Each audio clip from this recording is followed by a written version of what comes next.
ওর বাবা মারা গেছে রোড অ্যাক্সিডেন্টে 8 বছর আগে। 5 বছর আগে ওর মা মারা গেছে লিভার ক্যান্সারে। তারপর ছিল ওরা 2 ভাই।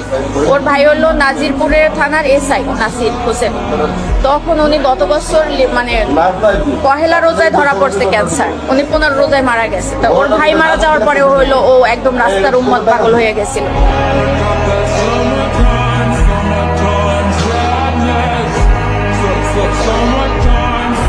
আমার আব্বা আম্মা নাই, আমার বড় ভাই ছিল পুলিশের সাব ইন্সপেক্টর, যে রাষ্ট্রের জন্য কাজ করেছে, তারপর আজকের চাকরি নেই, হতাশা। I can speak English 20 hours. আমি বাংলা অনার্স মাস্টার্স কমপ্লিট করছি। আজকে আমাদের চাকরি নেই, আমার মিথ্যা অভিযোগ দিয়ে বিলুপ্ত করা হয় কমিটি, তাতেও কিছু করার নয়। আমি মানসিক ভারসাম্য কিনা সেটা আপনাদের কাছে প্রমাণ করবো। I can speak English 20 hours. I believe that আল্লাহ ইজ অলমাইটি। আর একটা মেসেজ দেবো, ছোট্ট মেসেজ, যে আল্লাহ সর্বশক্তিমান, আল্লাহ দেখে।